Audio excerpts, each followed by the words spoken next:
comprendre la symbolique de la croix dans le salut de l'humanité. Est-ce que tu peux dire ça avec moi? Comprendre la symbolique de la croix dans le salut de l'humanité.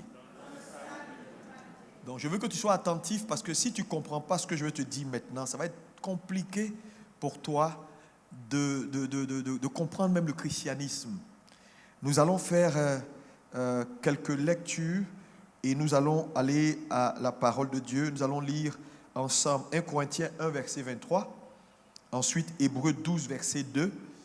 Je vais être bref, mais je veux que tout le monde me suive. Amen. 1 Corinthiens 1. On va se lever par respect pour la parole, c'est la première lecture. On va se lever pour faire cette lecture ensemble. Oui? 1 Corinthiens 1, verset 23. Nous prêchons Christ crucifié. Scandale pour les Juifs et folie pour les païens, mais puissance de Dieu et sagesse de Dieu pour ceux qui sont appelés, tant Juifs que Grecs. Amen. Est-ce qu'on peut dire Amen à cette parole? Hébreux 12, verset 2. Hébreux 12, verset... Oui. Ayant les regards sur Jésus, le chef et le consommateur de la foi, qui, en vue de la joie qui lui était réservée, a souffert la croix, méprisé l'ignominie, et s'est assis à la droite du trône de Dieu. Considérez en effet celui qui a supporté contre sa personne une telle opposition de la part des pécheurs, afin que vous ne vous lassiez point l'âme découragée. Vous n'avez pas encore résisté jusqu'au sang en luttant contre le péché. Et vous avez oublié l'exhortation qui vous est adressée comme à des fils. Mon fils, ne méprise pas le châtiment du Seigneur et ne perds pas courage lorsqu'il te reprend. Amen. Est-ce qu'on peut s'asseoir dans sa sainte présence? Comprendre la symbolique de la croix dans le salut de l'humanité. Je vais être bref parce que je veux que tout le monde saisisse. La croix est l'un des symboles les plus anciens et les plus universels de l'humanité. C'est une déclaration importante. La croix est l'un des symboles les plus anciens et les plus universels de l'humanité. Bien avant de devenir aujourd'hui un signe central du christianisme. Ça veut dire que la croix n'était pas ce qu'elle est aujourd'hui. Avant qu'elle devienne un symbole pour l'Église, elle a existé avant. Et elle était un symbole universel, un symbole ancien, avant de devenir une symbolique de la foi chrétienne. Elle signifiait donc, avant, elle avait une signification géographique, une signification spirituelle, même sociale. Je vais te donner quelques symboliques importantes de ce que la foi a été avant d'être ce qu'elle est aujourd'hui. Il faut me suivre, je dis c'est très important ce que je suis en train de vous dire. Dans de nombreuses traductions anciennes, la croix représente la structure même de l'univers. Donc, lorsque Dieu décide d'utiliser quelque chose d'ancien, qui avait déjà une symbolique, pour en faire un symbole de la foi chrétienne, c'est parce que la croix n'était pas rien avant. Est-ce que quelqu'un peut me dire Amen? Et donc, dans de nombreuses traditions, la croix représente même la structure de l'humanité. Je vais, je sais pas, je voulais faire, je vais aller tout de suite là-bas, je vais te faire un peu, genre un schéma, pour te montrer un tout petit peu, parce que aujourd'hui, où il est le frère? Oui. Comment allume-moi ce truc-là? C'est bon, c'est déjà allumé? Donc, tout le monde peut voir? Il faut venir là. Ok. Parfait. Donc, je peux dessiner en même temps? Parfait. Je vais vous montrer juste quelque chose. Hein. C'est vraiment important que tu puisses voir ce que je fais. Bon, c'est pas, tout le monde voit la croix ici? je dis que la croix, donc, est une symbolique ancienne. Maintenant, la problématique qu'on va essayer de comprendre, c'est pourquoi Dieu en fait aujourd'hui le symbole de la foi chrétienne. J'ai dit dans certaines cultures anciennes, la croix représente même l'humanité. Et je vais vous donner quelques éléments. Vous voyez ici, la croix a deux grands axes. Le premier, vertical. Tout le monde dit avec moi vertical. Et horizontal. Et vous allez voir que dans la culture de façon générale, je l'ai dit, la croix représente même l'humanité. Donc, les quatre extrémités de la croix, ici le nord, le sud, l'est ici et l'ouest. Donc, vous voyez que la croix, naturellement, nord, sud, est, ouest. Il n'y a pas que ça. La croix, avec ses quatre extrémités, également représente les quatre saisons de la vie. Vous savez avec moi qu'une année a quatre grandes portes. Donc, je vais aller sur l'axe vertical. L'axe vertical ici représente ce que j'appelle les équinoxes.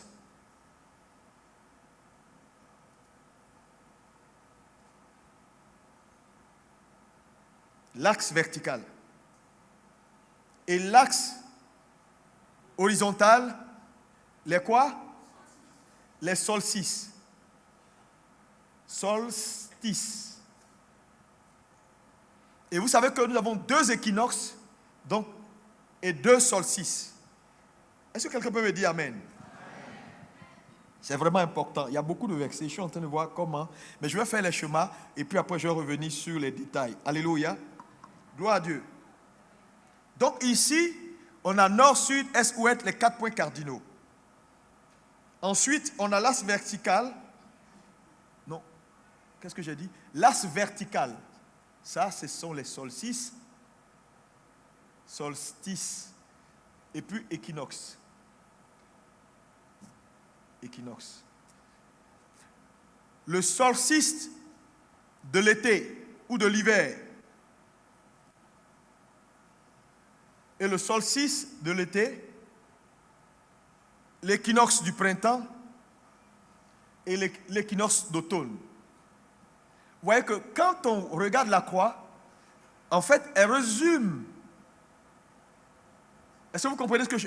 Ça dit, elle représente même l'humanité, parce qu'on a le nord, on a le sud, on a l'est, on a l'ouest, on a l'axe vertical, les solstices, on a le solstice qui représente les saisons, on a le solstice d'hiver au nord, le solstice d'été au sud, le solstice, les équinoxes, l'axe horizontal, l'équinoxe du printemps et l'équinoxe d'automne. Est-ce que vous voyez un peu? Maintenant, on a l'axe vertical et l'axe horizontal. Maintenant, l'axe vertical et l'axe horizontal se rencontrent ici. Maintenant, que représente l'axe vertical? L'axe vertical représente Dieu qui se réconcilie à l'homme. Dieu qui se réconcilie à l'homme ou à l'humanité. Donc, qu'est-ce que j'ai fait? Il est parti? Oui, c'est ça les affaires de la technique.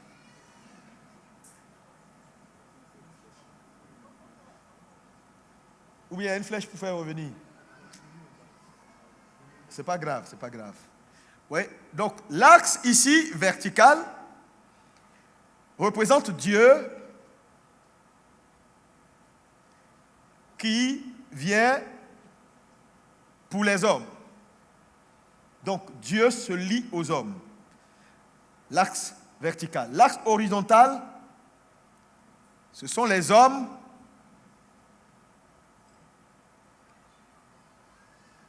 et les hommes. Maintenant, quelle est la signification ici également de cette symbolique importante? Dieu utilise la croix parce que, numéro 1, il veut se réconcilier aux hommes. Donc, l'axe vertical devient l'axe de la réconciliation et l'axe horizontal devient l'axe de la réconciliation, les hommes avec les hommes. Qu'est-ce que cela veut dire? Cela veut dire que ça, et tout ça représente la foi chrétienne.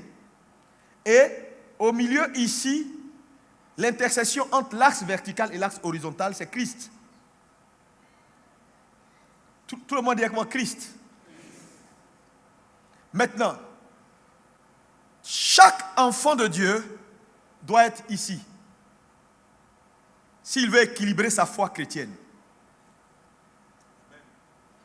Parce que ça, l'axe vertical représente la spiritualité. Dieu qui se révèle aux hommes, les hommes qui montent désormais vers Dieu. L'axe horizontal, Dieu qui réconcilie les hommes avec les hommes, quand il dit « aimez-vous les uns les autres comme je vous ai aimés ». Donc, un homme ou un enfant de Dieu qui se convertit et qui privilégie l'axe vertical devient un chrétien spirituel, mais un chrétien qui va manquer d'humanité. Le chrétien qui privilégie l'axe horizontal sera un chrétien qui va aimer les gens, qui va faire beaucoup de bien, mais qui va manquer de spiritualité. Donc l'équilibre, c'est être au centre. C'est-à-dire ta capacité à toucher Dieu, à aimer Dieu et à être avec Dieu, à connaître Dieu, donc à grandir dans ta spiritualité.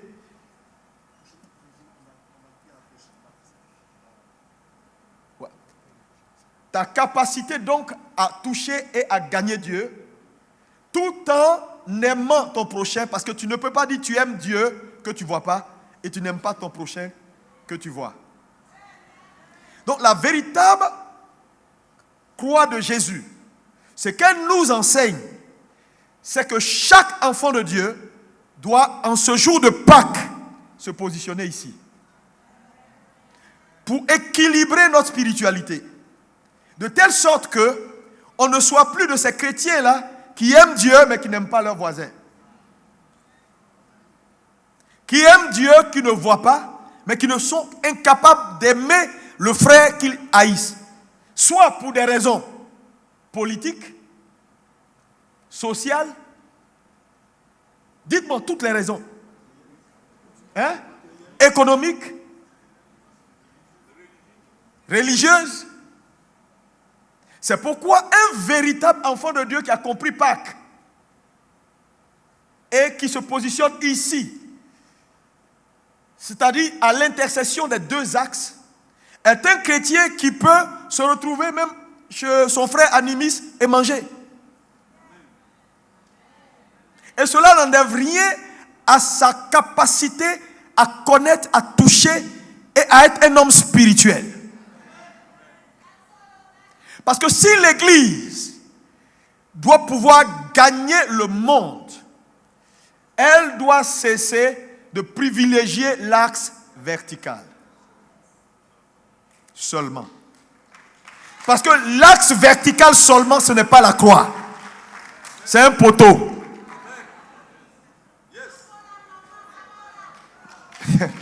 C'est un poteau.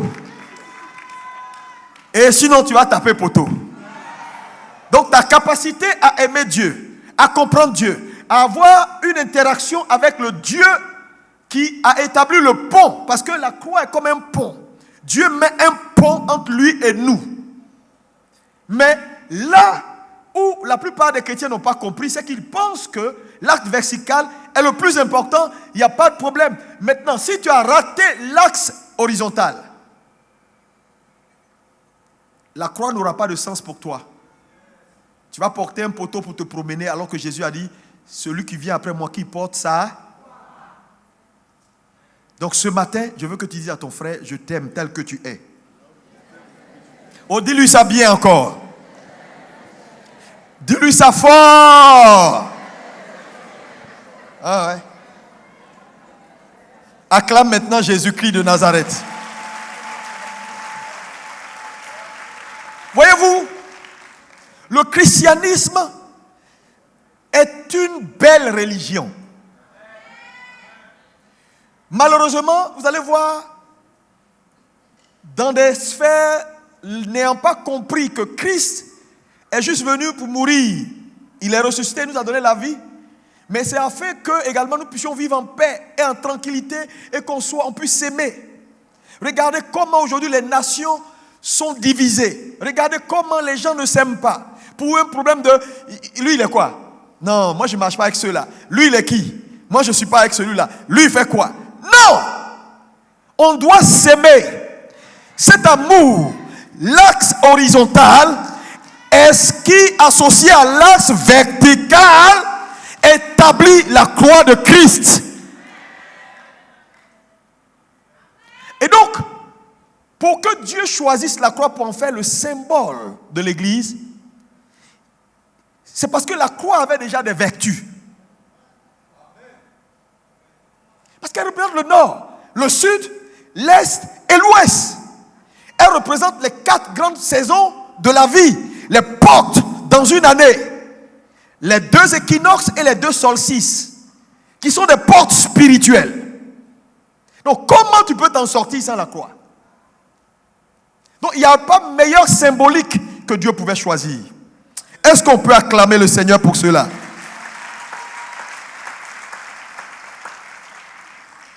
Alléluia. Quand vous prenez par exemple l'axe vertical, l'axe des solstices, le solstice d'hiver et le solstice d'été, vous allez voir que dans l'axe vertical, nous avons le jour le plus long et la nuit la plus longue. Le jour le plus long, ça c'est quoi? Le solstice. Tu as oublié ça?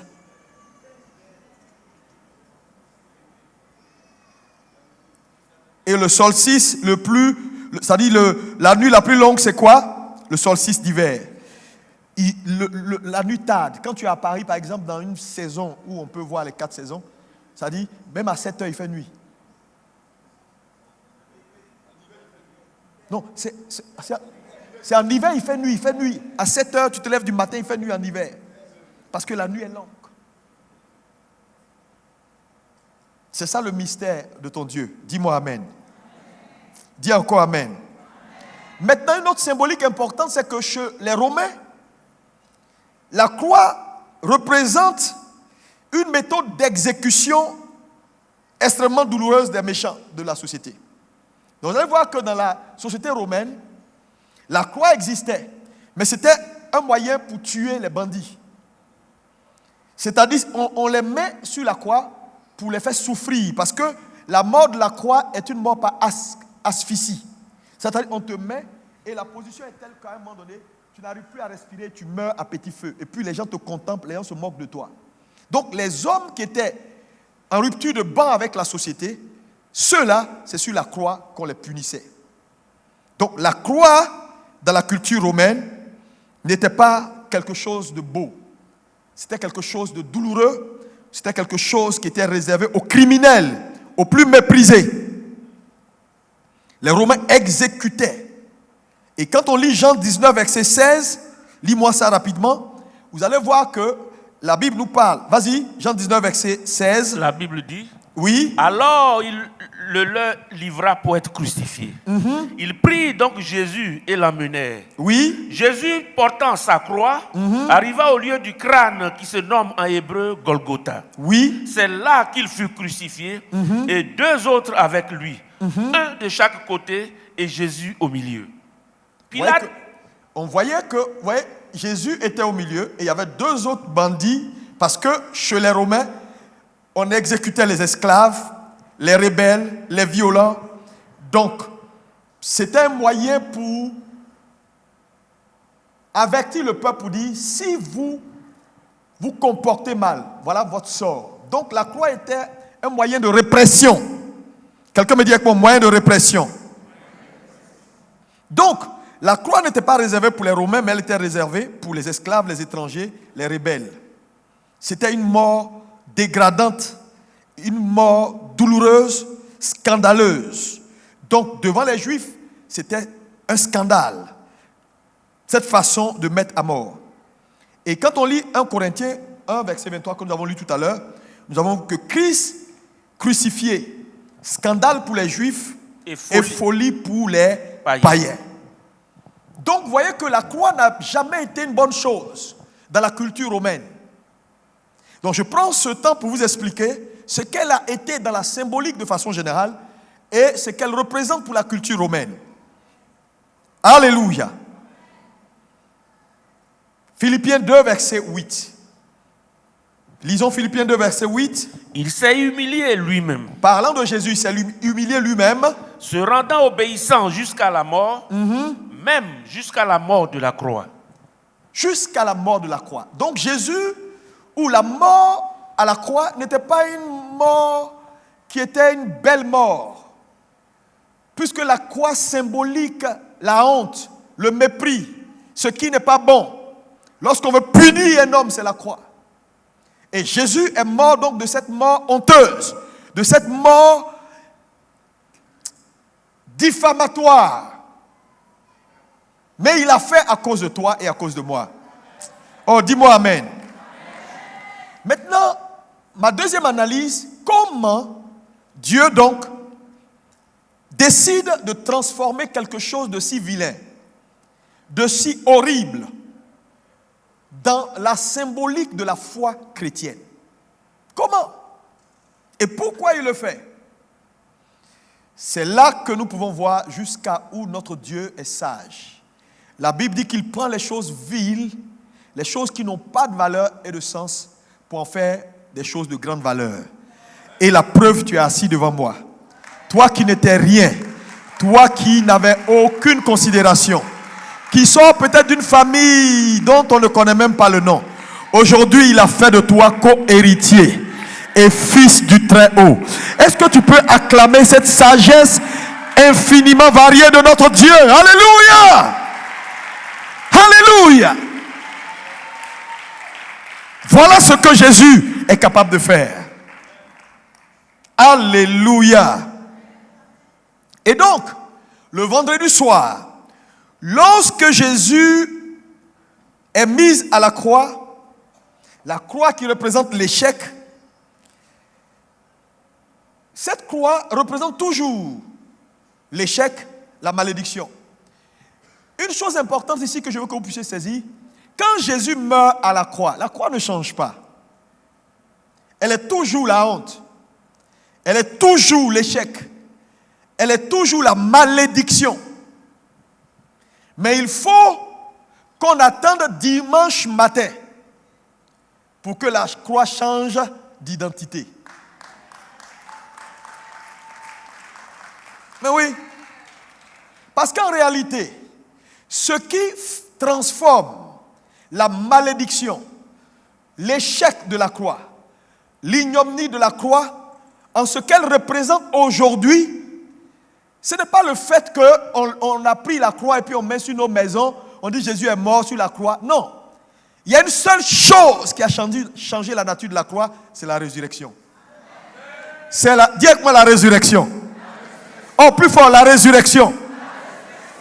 Oui, si Christ n'était pas ressuscité, la croix n'aurait pas changé, c'est-à-dire de nature ou de dimension. Sa symbolique serait restée la malédiction, la mort. À chaque fois qu'on voit la croix, on allait voir la mort. Parce que quand les hommes allaient à la croix, c'était la fin de leur histoire. Quand les hommes allaient à la croix, c'était la honte pour eux et toute leur famille. Quand les gens allaient à la croix était la symbolique de ta vie, c'est fini. Jésus entre, ou il monte sur cette croix. Il meurt. Quand on le met dans le tombeau, à Jérusalem et partout dans l'humanité, les gens ont toujours la même symbolique, que la croix c'est la mort, la croix c'est la honte, la croix c'est la malédiction. Parce que vendredi, rien ne se passe. Samedi, rien ne se passe. Mais dimanche matin, aïe aïe aïe aïe aïe aïe aïe aïe aïe aïe, quelque chose va se passer. Est-ce qu'il y a quelqu'un qui est dans cette salle? Le dimanche matin, Jésus va révéler à l'humanité que la croix n'est plus le terminus. La croix n'est plus la honte. La croix, ce n'est plus la malédiction. Lorsqu'il ressuscite des morts, il change la symbolique de la croix. Alléluia! Là où c'était la malédiction, il la transforme en bénédiction. Là où c'était la honte, il la transforme en honneur. Là où c'était la limite, il enlève les limites. Est-ce que quelqu'un peut acclamer pour Jésus? Alléluia! Alléluia! La Bible dit, dans 1 Corinthiens 15, verset 55, il dit, ô mort, où est ta victoire? Ô mort, où est ton aiguillon? Donc, lorsqu'il entre dans le séjour des morts et qu'il a la victoire, il détruit la première symbolique de la croix. Il détruit la première symbolique de la croix. Et il garde les symboliques qui étaient là avant, mais qui représentaient l'univers. Nord, sud, est, ouest. Les 4 points cardinaux. Qui représentaient verticale, relation Dieu-homme, relation homme-homme. Il garde et il se met au centre, à l'intercession des deux, pour équilibrer la foi chrétienne. Donc désormais, ce qui était la honte est pour nous une fierté. On peut mettre la croix sur nos bâtiments. Personne ne peut dire, mais ça c'est la honte. Ça ne peut pas être la honte.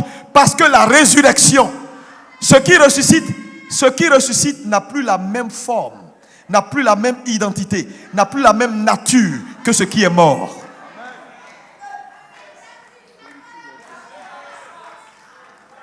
Est-ce que quelqu'un peut dire Jésus est ressuscité? Oh, dis ça avec conviction. Deuxième élément, la résurrection de Jésus devient la signature de Dieu sur l'œuvre de la croix. Sur la croix. Elle confirme que le sacrifice de Jésus est accepté par Dieu. Parce que je vais vous dire, une chose est de mourir, mais une chose est de ressusciter. La mort nous rachète, paye notre dette, mais c'est la résurrection qui valide le rachat, qui montre que Dieu est content. Vous savez, dans nos villages, pour ceux qui vont au village, vous n'avez pas remarqué que quand les gens font les sacrifices, ils tuent un poulet. Le poulet saute dans tous les sens. Mais il y a une seule chose qu'on attend, ce n'est pas le sang versé, c'est si le poulet descend comme ça, sur son ventre. C'est-à-dire s'il tombe sur son dos, on dit, ah, les génies ont accepté. Et puis ça commence à danser. S'il ne tombe pas sur son dos, même le sang versé ne sert plus à rien. Donc quand Christ ressuscite, c'est la preuve que Dieu est content et a accepté le sacrifice. Et que désormais il nous a acceptés. Donc dis à ton frère, Dieu t'a accepté. C'est pourquoi, tu sais, à la limite, sincèrement, ceux qui ne t'aiment pas, je ne sais pas quel mot je vais leur donner. Parce que si Dieu t'a accepté, vraiment, celui qui ne t'a pas accepté, là, je ne sais pas.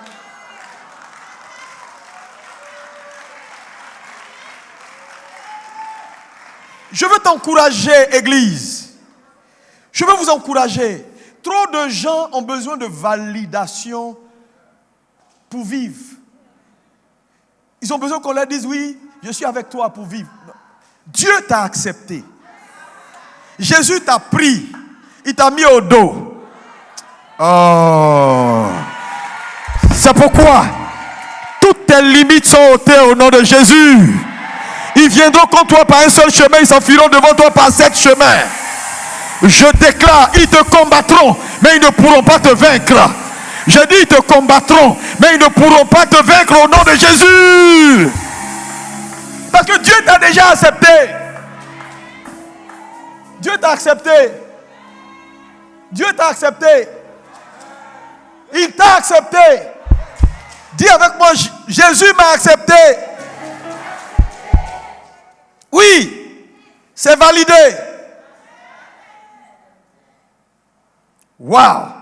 Il est ressuscité pour notre résurrection, notre justification. Tu sais, quand on t'a justifié, on t'a justifié. Hein? Quand on t'a accepté, c'est fini. C'est pourquoi je vais encourager l'Église.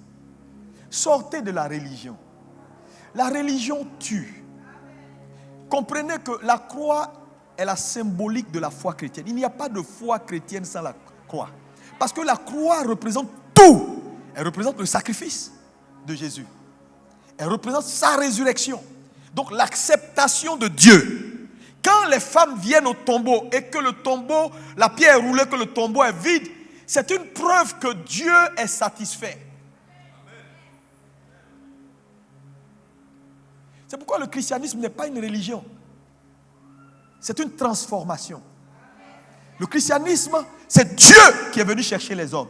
La religion, ce sont les hommes qui tentent de chercher Dieu par des rites et des rituels. Le christianisme, c'est Dieu qui est descendu pour s'identifier à nous, afin que nous, on puisse s'identifier à lui.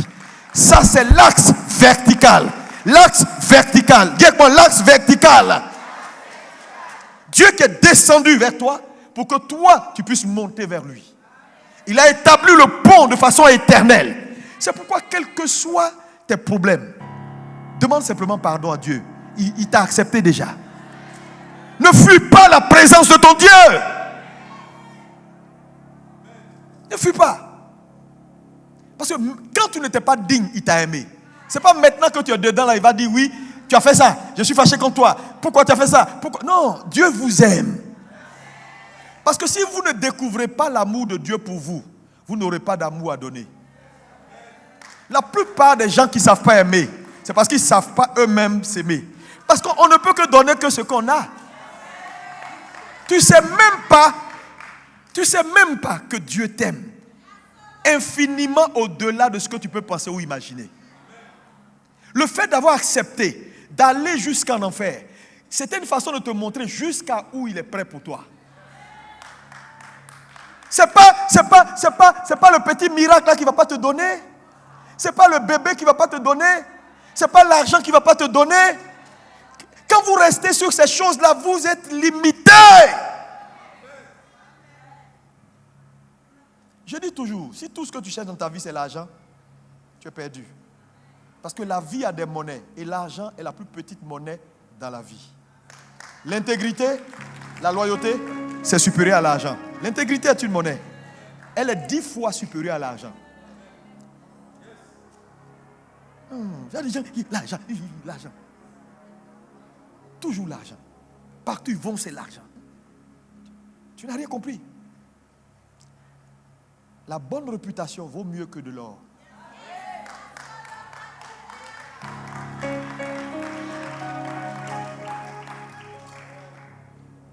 Je vous en supplie,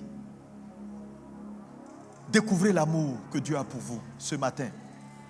Pâques est la révélation de son amour éternel pour nous. Va à la maison, marche comme un roi.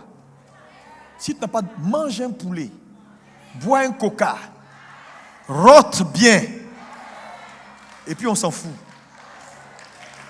Celui qui n'est pas d'accord, c'est son problème. Dieu t'aime. Alléluia! Jésus t'aime.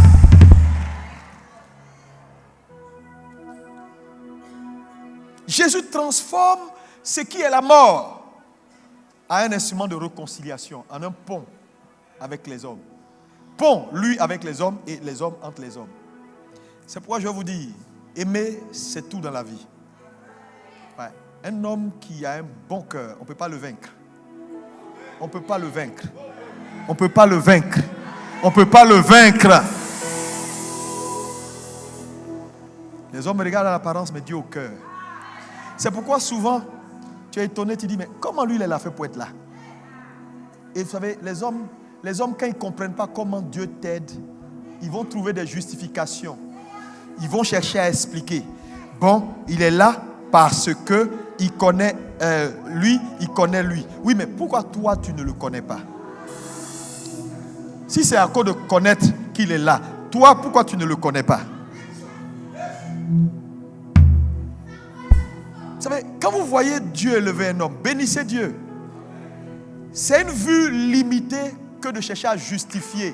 Pour dire oui, c'est parce qu'il est allé à l'école, c'est parce que ses parents. Oui, mais toi, tes parents, quand lui, ses parents allaient à l'école, toi, tes parents étaient où? Ils allaient chasser. C'est Dieu qui est auteur de toute élévation. C'est Dieu qui est auteur de toute bénédiction. Ta saison a commencé. J'ai dit ta saison là, elle est ouverte. Dans cette Côte d'Ivoire, Dieu va te donner à manger. Dans cette Côte d'Ivoire, Dieu va te faire un chemin. Dans cette Côte d'Ivoire, Dieu va t'élever au-delà de ce que tu peux penser ou imaginer. Dis-moi amen et reçois la grâce de Dieu. Alléluia. Cela ne dépend ni de ton père, ni de ta mère, ni d'où tu viens. Quand Dieu veut t'élever, frère, les gens vont chercher pour dire mais il vient d'où? Comment il a connu? Frère, c'est pas comment, c'est Dieu, Dieu, Dieu, Dieu qui élève. C'est pourquoi je vais vous donner un conseil, église. Respectez et honorez les gens que Dieu élève. Parce que ce que tu ne respectes pas, tu ne peux jamais le manifester. Si tu es tout le temps méprisant, hein, ceux-là, hein, c'est parce qu'ils ont l'argent. Regardez-les, regardez-les, il y a leur voiture. Tu n'auras jamais la voiture là aussi. Non, vous savez, les principes spirituels sont têtus.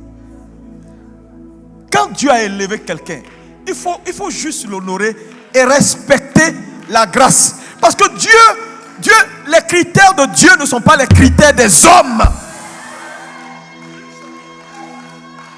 Dieu n'est pas un homme.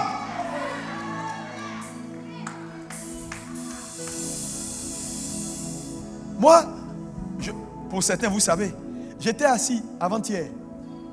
Junior m'envoie une photo. Il dit, ils ont mis ton nom sur une rue. Moi-même, je suis le... Écoutez, attendez. Je suis étonné. J'ai dit, mais il y a plus grand que moi dans la ville. Je suis étonné.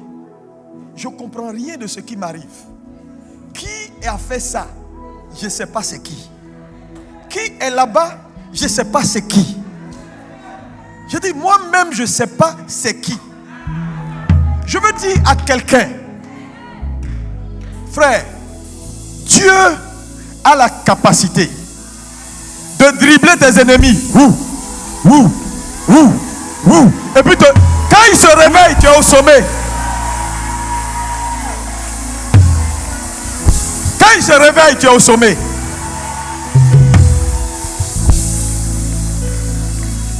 C'est pourquoi il faut aimer les gens.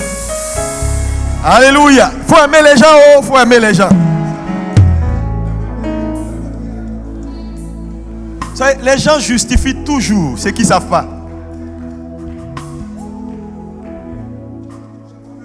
Les gens justifient toujours ce qu'ils ne savent pas. Je veux t'encourager. Jésus est mort, hein, mais il est ressuscité. Oh. Et ça a tout son sens. Aime les gens. Aime les gens. Parce que vous savez, la Bible dit, il tient le cœur des rois. Regardez. Asseyez-vous un instant. Quand Joseph arrive en Égypte, la femme de Potiphar ment sur Joseph. On attrape, on met Joseph en prison. Potiphar jure, je suis le chef de la garde de Pharaon. Toi, Joseph, tu vas mourir ici dans la prison. Mais l'élément important que les gens lisent, font pas attention, c'est que la prison où Joseph va est dans le sous-sol de la maison de Potiphar. Ce n'est pas une prison comme la Maca. C'est un peu comme... C'est une prison privée qui appartient à Pharaon. C'est là qu'il envoie ses prisonniers politiques secrets. Donc quand Potiphar te dit tu vas mourir là parce que la seule personne qui envoie les prisonniers dans cette prison, c'est Pharaon. Et la seule personne qui les sort, c'est ordre de Pharaon adressé à Potiphar. Donc quand Potiphar dit, toi tu vas mourir ici, qui peut savoir? Donc quand Joseph entre dans la prison, il rencontre 2 collaborateurs de Pharaon parce que c'est une prison politique. Ce n'est pas une prison pour tout le monde. Et la question que Pharaon pose à, comment on appelle, à celui qui sort là, les chansons, pour lui dire, mais, parce qu'un jour quand il fait le rêve, les chansons est déjà dehors. Et les chansons va lui dire, puisqu'il va oublier Joseph pendant 2 ans, Joseph a fait son plan. Il a tissé amitié avec les chansons. Il dit, si tu sors, parle de moi au Pharaon. Vous voyez, souvent, c'est Dieu qui fait les choses. C'est pourquoi je prie que ton esprit soit clair. Et que toutes les voies tortueuses de ton esprit, que Dieu les enlève. Je te dis, ce qu'un homme bâtit en lui, établit dans sa vie des directions que personne ne peut arrêter. C'est pourquoi la Bible dit du cœur sortent les directions de la vie. Fais attention à ton cœur. Quand il dit, mais je connais, il dit au Pharaon, mais j'ai quelqu'un qui j'étais dans la prison, qui interprète les rêves. Pharaon est surpris, parce que il n'a jamais envoyé quelqu'un qui s'appelle Joseph dans une telle prison. Mais comme il a une urgence d'interpréter son rêve, il dit, mais il n'a qu'à sortir, on verra cette affaire-là après. Comment il a fait pour se retrouver dans ma prison politique à moi? Mais vous voyez, quand les hommes ont mis un point, Dieu transforme en point-virgule. Potiphar dit c'est fini. Dieu dit c'est pas fini. Dieu peut sauter tes ennemis. Mais comment Joseph est sorti? Pharaon va ordonner. Pour quelqu'un qui n'a pas envoyé là-bas. C'est-à-dire ce n'est pas lui qui l'a envoyé. Il ne sait même pas. Mais Pharaon va ordonner. Puisque c'est le seul qui sort les gens là-bas. Dites à ce Joseph-là de venir. Donc Potiphar qui avait juré pour dire, c'est sur mon cadavre tu vas passer là. C'est à lui on a envoyé la lettre. Imagine Potiphar en train d'aller voir le prisonnier à qui il a dit, tu vas mourir ici. Maintenant c'est le président qui l'appelle. Et...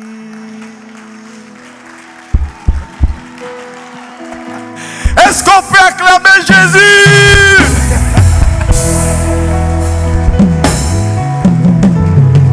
Ça dit, Dieu a fait un pont. Potiphar dit, mais Joseph, comment tu as fait? C'est moi ceux qui sont les gens ici, mais maintenant, toi, allons-y. Donc il a commencé à avoir peur même pour lui. Il fait sortir Joseph. Joseph interprète le rêve. Mais Joseph ne s'arrête pas à l'interprétation. Il donne les solutions. Quand il finit, Pharaon dit, mais tu es trop fort. Si on doit nommer quelqu'un, c'est toi. Il prend le trône. Qu'est-ce que je veux dire à quelqu'un? Celui qui peut t'arrêter là, il n'est pas encore né.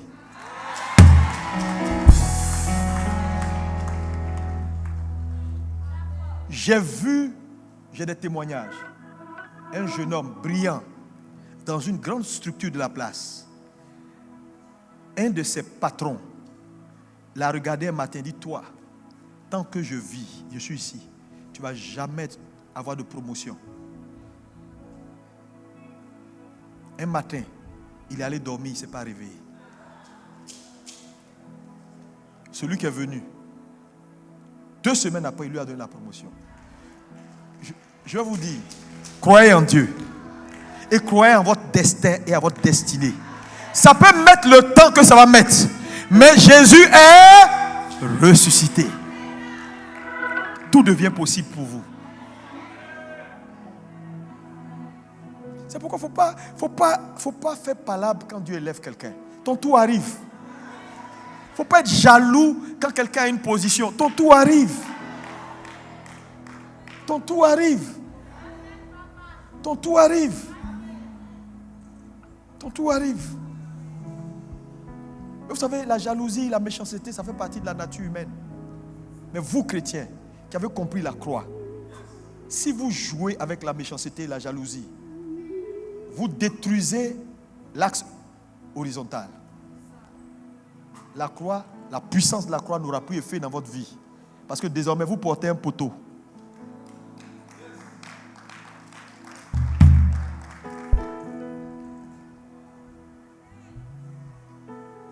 La croix n'est plus une impasse. La croix est devenue un passage. Là où c'était une impasse, maintenant Jésus en a fait un passage. Un chemin vers l'éternité. Jésus a dit, je suis la résurrection et la vie. Celui qui croit en moi vivra, même mort. Elle est devenue la symbolique de l'Église. Grâce à la résurrection, porter sa croix n'est plus marcher vers l'exécution. Mais porter sa croix, c'est marcher vers la transformation, c'est marcher vers la gloire. Vous voyez comment Dieu est fort? Pour le chrétien, la croix rappelle la mort de soi, le sacrifice. C'est pourquoi je veux encourager chacun ici. Vous êtes ressuscité avec lui en nouveauté de vie. Que Pâques mette à mort tout ce qui vous a limité. C'est une nouvelle saison. J'ai dit tout ce qui t'a arrêté dans la... Que Pâques mette fin à cela au nom de Jésus. Et que ce qui t'est destiné soit à toi. Oh, dis-moi un amen qui est meilleur. Hein? La saison est nouvelle. Même la croix porte les 4 portes sur l'année. Que les 4 portes de l'année, les équinoxes et les solstices, te favorisent. J'ai dit te favorise. J'ai dit te favorise.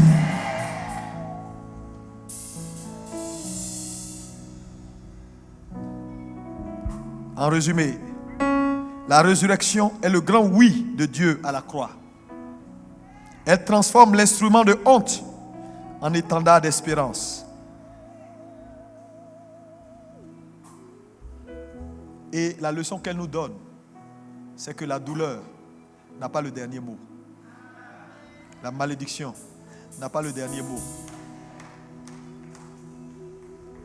La limite n'a pas le dernier mot. Si vous croyez Dieu, si vous croyez en Dieu, il n'y a pas un rêve que vous ne pouvez pas accomplir. Et dans cette saison, ma prière pour l'Église, c'est que l'Église revienne à son mandat. Ouais, son mandat. De considérer la croix, l'axe vertical, notre capacité à monter vers Dieu, et l'axe horizontal, notre capacité à aller vers les autres et à leur partager ce qu'on a vu. Parce qu'il a dit, allez et dites-leur ce que vous avez vu. C'est ça aussi l'amour du prochain. Ta capacité de parler à des gens qui sont autour de toi dans ton bureau et qui, s'ils meurent maintenant, regardez, tu te rappelles du jeune menuisier qui a fait les trucs dans ton bureau? Il est décédé. Je dis, mais la mort peut venir aussi vite. Il est allé manger avec des amis. Je pense qu'ils l'ont empoisonné. Il est allé manger avec des amis, il rentre, il a commencé à perdre ses forces. Puis il est mort. C'est tout. Pas de maladie, rien. Rien. Il avait des projets. Les hommes sont méchants. Vous vivez dans un monde où l'homme est méchant. C'est pourquoi la différence entre l'Église et les gens de ce monde doit être très claire. Ce n'est pas la grosse Bible que tu portes. Est-ce que tu vis la croix? Les gens sont méchants. Ils peuvent chercher à t'arrêter net au sommet de ta gloire. C'est pourquoi votre capacité à laisser Jésus vous transformer et demeurer dans sa parole. Parce qu'il a dit une chose importante. Il dit, ma main n'est pas trop courte pour vous secourir. Ça veut dire un homme qui croit Dieu et qui accepte réellement Dieu. Je dis, ils vont venir contre toi, ils ne pourront pas te vaincre. Donc la sécurité d'un enfant de Dieu vient dans sa capacité à tenir sur ce que Dieu lui dit. Vous savez, très souvent, dans la technologie de façon générale, ils vont te dire, l'écran que vous voyez là, ils vont vous dire, cet écran, si vous voulez qu'elle marche, n'éteignez pas comme ça, faites comme ça, faites comme ça. Mais en réalité, les instructions que le manuel de la télé nous donne, ce sont des instructions qui protègent la télé. C'est-à-dire, si tu ne respectes pas les instructions, tu vas endommager la télévision. Mais tant que tu respectes les instructions, la télé là, elle peut durer autant d'années que tu veux. Le problème de l'église, Dieu est puissant pour vous garder. Dieu est puissant. Je vous dis, quand je te parle de puissance, je sais de quoi je te parle. Frère, le Dieu que tu sais, quelqu'un n'a qu'à essayer, va voir. Je dis, des bandades dans le camp d'un ennemi. Le problème des gens, c'est qu'ils ne veulent pas s'attacher réellement à la parole. Ils ne veulent pas accepter ce que Jésus dit. Qui sont devenus. Les principes vous protègent. Les ordonnances vous protègent. Et regardez comment vous êtes entourés. Si vous avez une ambition, il faut tenir toujours, il faut intégrer le fait que vous aurez des ennemis. Des gens qui vont vous détester pour rien du tout. Rien. Et qui vont même chercher à vous éliminer pour rien. Pour une affaire de poste, pourquoi il va devenir comme ça, pourquoi il va faire comme ça, qui sont prêts à mentir. Ils ont menti sur Jésus. La grande imposture. Non, il n'est pas mort, il était évanoui. Et puis les gens sont allés le ramasser. Ah, non, ils ont tout fait. Ça n'a pas marché. Qui a une destinée ici, qui sait qu'il va quelque part? Tous les ennemis sur le chemin de ta destinée. Je me tiens sur cet autel en ce jour de Pâques. Et je déclare au nom de Jésus qu'ils échouent dans leur tentative de te faire du mal au nom puissant de Jésus.